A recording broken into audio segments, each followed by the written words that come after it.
Welcome to today's video. Today I'm going to be giving you a psychological tip that will help you be more confident so that you can take the action that you need to create the life that you want. Let's dive in.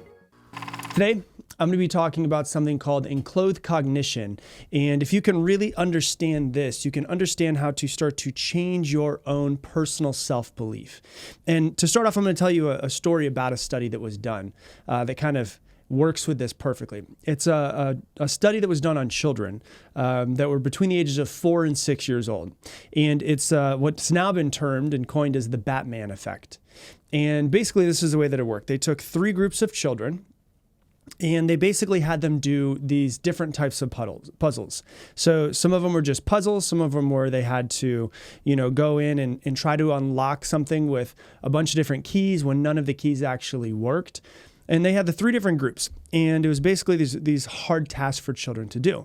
One group would go in, nothing different about them. They would just come in and try to do the really difficult puzzles. The other group would come in and they would do the puzzles, but they were given the instruction to try to see yourself from the outside, watching yourself do it. So basically, and that's the way they described it to children, basically in third person. And what this helped children do is to build a little bit more self-awareness of themselves. And so it was do the puzzles, but just try to view yourself as if you're watching yourself do it. And then the third group, which was really interesting, is they would say, what we want you to do is pick your favorite costume. And they had a bunch of different costumes that they could wear. One of them was a Batman cape. One of them was Wonder Woman. Another one was Dora the Explorer. Some of them were their favorite Disney princesses.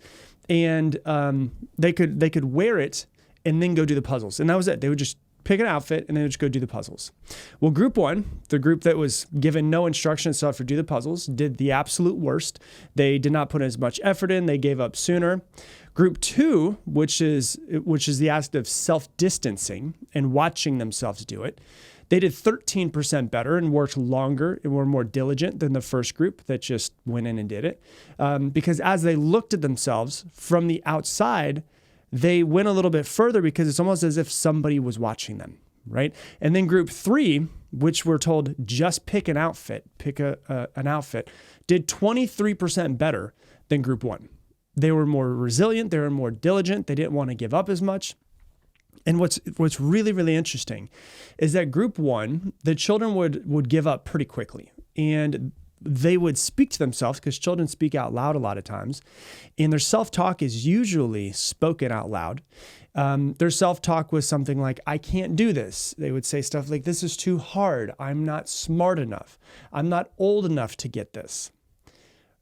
Now, where do you think those came from? Do you think they just made those thoughts up in their head? Or do you think that that's a story that either they have gotten from the outside world, somebody in the outside world saying that to them, or hearing someone that is a primary caregiver say that to themselves? Yeah, that's usually where our internal story comes from. Usually your internal story that you have in your head, your internal narrative, is either the way that your parents talked to you when you were a child or the way that you saw your parents talking to themselves when you were a child. And so they usually get it from their parents talk to them or hearing their parents talk to themselves. You're going to lose yourself and become a different person and have multiple personalities or anything like that. It's just you deciding how you want to show up. Because all too often, how do we show up? We show up as, oh, I'm not good enough. I'm not smart enough. I don't know if I could do this. I don't know if this is going to work. Is that helping you in any way? Like, you're already believing that you're somebody else. You might as well stop believing that you're a piece of shit. You might as well start believing that you're something great, that you're something amazing, that can achieve anything that you want, right? You might as well. So really, what do you believe in yourself? Would be a great question for you to ask, pen and paper, and write down. What do you believe in yourself? Who do you think you are? And then ask yourself, what do you want to believe in yourself? Is there some sort of reminder that you can have to remind yourself of who you are, who you're going to be? If, obviously you're probably not going to go to the office, maybe not, wearing a Batman cape or, a Dora the Explorer outfit. If you want to, you definitely can. But do you have something that you could have? Is it a watch? Is it a pair of glasses? Is it a certain way that you dress, where you just dress a certain way and it makes you feel a certain way about yourself? This isn't pseudoscience. This is actually proven in psychology that enclothed cognition is a real thing. How can you use enclothed cognition to start to change your own self-perception? because what you perceive of yourself is what you're going to achieve in this world.